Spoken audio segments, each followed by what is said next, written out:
Hey, American contractors, viewers of the American Contractor Show. I'm here with John Dye at Win the Storm, and I have to tell you, anyone that is associated with American Contractor Show, you are a badass. Big shout out to American Contractor Show. If you don't know, you definitely need to check out the Storm Summit. They're doing it in excellence. Check them out. Hey, what's up? This is your friend, Francisco Serrano. If you haven't checked it out, American Contractor Show, YouTube channel, Facebook channel, Twitter, Instagram, all the platforms, you need to go them, like them, start learning about your craft. Hey, I'm Matt Danskin with Restoration Referral System. Check out the American Contractor Show. The truck that they've got is awesome. Everything else that they have going on.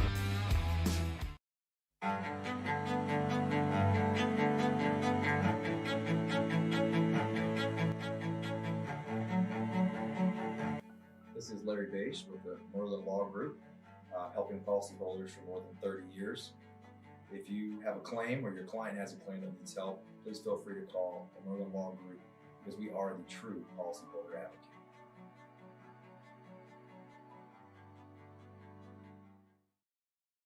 C3 was eager to help us, and even whenever we weren't giving them work, they were still eager to give advice. The things that they were putting out for the for changing from DMO to RFG and giving that to the industry and not charging anything for it, I thought was really cool. And that's stuff that I as a contractor appreciate. I'd recommend C3 to any contractor that's looking for a PA, especially if you're around Colorado. Great guys, man. I'm nothing but happy with the work they've done for us.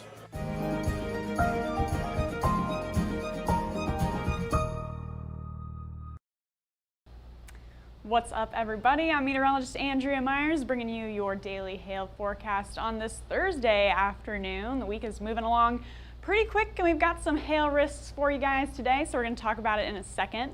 But if you have not already had the chance to, check out our awesome sponsors, C3 Group, Merlin Law Group, and American Contractor Show.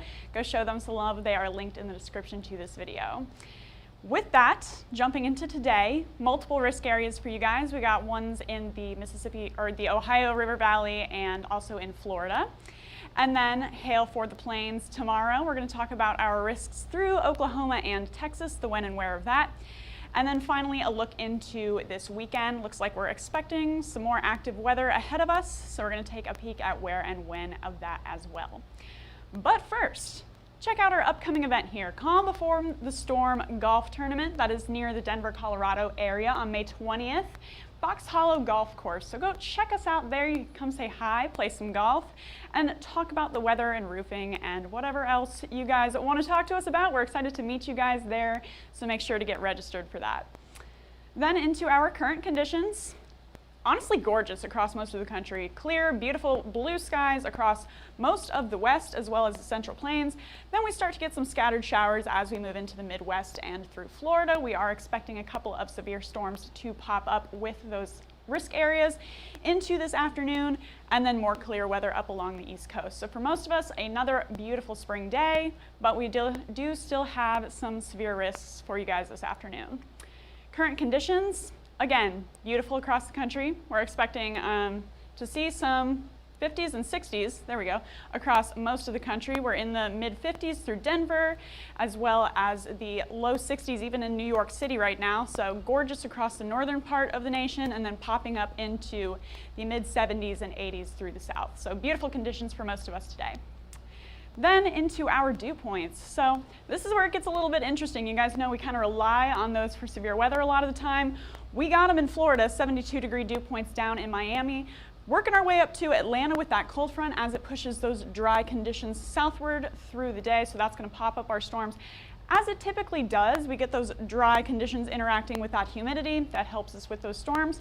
But as we work our way up into the Mississippi Valley area, only at 49 in St. Louis, 39 in Chicago, so not really crazy dew point temperatures right now, but we still do have some instability in our environment just due to the temperatures that are moving through the area, as well as some forcing from just the overall setup that we have today. So mostly dry across the country, working our way into the 60s and 70s down in the very far south part of the nation. Forecasted Kate. So like I said, it's kind of interesting that we do have some CAPE popping up in the Mississippi Valley, Ohio River Valley area today. So we got low to moderate values through that region. That's going to be our risk area for this afternoon. And then down into Florida, like I said, plenty of heat, plenty of moisture, plenty of instability for you guys down there. Nothing to worry about. Watching our Mississippi Valley risk, or Ohio River Valley risk, we've got those CAPE values that are starting to push to the southeast by this afternoon and evening. And then after 6 o'clock, we should start to see those wane off, and we should see some pretty clear conditions as those storms move out of the area. Florida, you are sitting in moderate CAPE values through most of the afternoon and evening. So here's where that first risk area comes from. This is at 2 p.m., so early afternoon, just a couple hours from now. And this is also Central Time, guys. So if you guys are in Eastern, this will be 3 p.m. your time. So we're getting those pop-up storms starting to happen in central Illinois here, and a couple of those could produce some severe hail as we do get those remaining isolated, some pop-up storms through there. Then by 4:30 and 5, those are going to start to push eastward, collecting together a little bit along the front edge, and we should get some wind risks associated with these bows that are forming. However, those stragglers behind that could again still produce some severe hail risks along with that today. And then as those push eastward, banding up, mostly a wind risk, and then those are going to continue their eastward track into the overnight hours and the early morning hours. So for Florida, same kind of story, storms across the eastern coast, but we do have all that moisture and heat that is going to help those form today. So cold front pushing south. We already got our storms forming near the Daytona Beach and Space Coast area, and that's where most of those severe risks are going to come from. But we got that eastward moving wind coming off of that system that we have moving through, westward moving wind coming from that sea breeze. That's going to help us get some ascent along with the unstable air, and we should have some pop-up storms forming by the early afternoon. Then as we move into the evening, those are going to start to continue pushing southward and eastward. We'll see those collect together a little bit, could get some wind risks along with those, but we're looking at mostly hail in that area, so we could see some $1 to $50 with any of those storms, possibly a little larger. We'll get to our forecast graphic here in a second. But by the late night hours, those are going to push off the coast and no longer be of any concern to you guys. So here's our hail forecast for today. Hopping over here, we got our risk for the Midwest. We could see $1 to $50 through all that area, as well as a little larger in the central part of this risk. Same story for Florida. We could see some ping pong to golf balls through the northward part of that risk area that's associated with that cold front pushing south. Could see some large hail with that. So let's talk a little bit about it here. Moving in, we got Indy in the risk for $1 to $50 size with a couple of those isolated storms that are going to move through your area. But the line that forms here, that's where we could get some of that larger hail that's forming as it pushes eastward. So Evansville, Indiana, you guys could see hail up to golf balls, as well as Memphis, Tennessee. You guys could get some larger hail as those storms form and make their way eastward. As they move eastward, we saw on that future radar, they're going to start banding up a little bit, and that's when this will transition into a wind risk. Moving down into Florida, $1 to $50 sized along most of the east coast.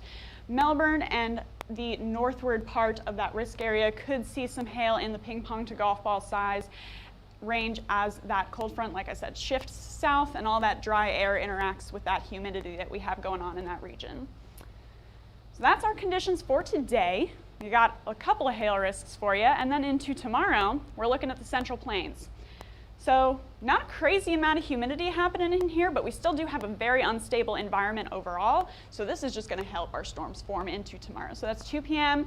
We got a little bit of moisture moving through the area, and then those storms are going to fire. That's why you see all these humidity values popping up along that line there. We're going to get those storms rolling off these mountains and pushing into the Central Plains by tomorrow evening into the overnight hours. And we're going to stay humid through most of Texas, Oklahoma, and Kansas. Then looking into our CAPE values, you can see them popping up through the Texas and Oklahoma panhandle. We get some moderate values through here, and that's where some of those larger hailstones could form. That's by the early afternoon hours. By early evening hours, it's going to shift eastward, and we still have some good CAPE values moving through the Oklahoma and Texas panhandle. Plenty of instability through that area for that hail to feed off of as it tracks eastward. Then moving into the late evening and early night hours, we do get that CAPE diminishing as that daytime heating kind of falls off and we start to get some cooling overnight. We're going to see those instability values decrease. So moving into the midnight hours, not much to speak of. Future radar. So we don't see a whole lot until the late afternoon hours, right at the end of your workday. We're going to see some isolated storms popping up through the Texas and Oklahoma panhandle, as well as the far eastern part of New Mexico. A couple of those could produce some larger hailstones with them. Then they're going to track eastward, banding up a little bit, but we still do get some isolated parts of that band. Those could produce some larger hail as well. So Amarillo and Lubbock, that's going to pass over you guys, shifting its way on eastward and then diminishing again as that daytime heating and those Cape values kind of taper off. So looking into our hail forecast for tomorrow. Zooming in here, we've got this risk area all the way from the southeastern part of Colorado and the western part of Kansas southward into the Texas Panhandle and eastern New Mexico. So we could see some larger hailstones with those isolated storms as they initially track eastward.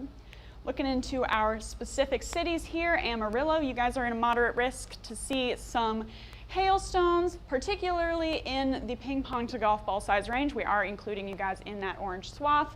Lubbock, you're just outside of it because right now it looks like those storms are going to band up before they hit you. So you guys are in the $quarter to $half size range for hail tomorrow. And this whole area is also going to be a gusty wind threat for you guys. Then looking into the next couple of days, so here's our future jet stream. We got this low pressure that's moving through into tomorrow, and along the eastward edge of that, that's where we're going to start to see those storms forming through the Central Plains and the Colorado and New Mexico mountains. So those are going to push eastward into Friday afternoon and evening, and then by Saturday afternoon, we're going to start to see that cold front associated with that trough pushing across Oklahoma and Texas. As that moves eastward into our neck of the woods, we're going to see those thunderstorms continue to develop through that region, making their way eastward once again by Sunday afternoon. And you can see this trough kind of starting to become more shallow into Sunday, but we will still see some storms forming along the eastward edge of that, since we do have all of that moisture ascent from the Gulf interacting with that cold, dry air that's being brought down by that system. So that's Sunday afternoon. And then by Monday, we're going to kind of have the same story Monday afternoon, seeing that shallow gradient, but we will still see some storms associated with that trough as it pushes eastward. So here's our look ahead forecast for you guys. Here's Sunday or Saturday into Sunday. So here's our forecast for Saturday. Anywhere in the Central Plains, South Central specifically, could see some storms, gusty winds, hail, all of that is in the risk for you guys as we move from the eastern part of Colorado through Kansas and down into the central part of Texas.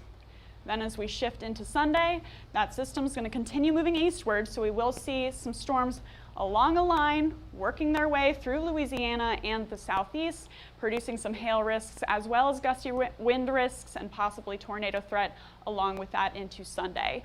So it looks like we're having an active day into tomorrow, an active day for us today in the Midwest and Florida. We can't discount that.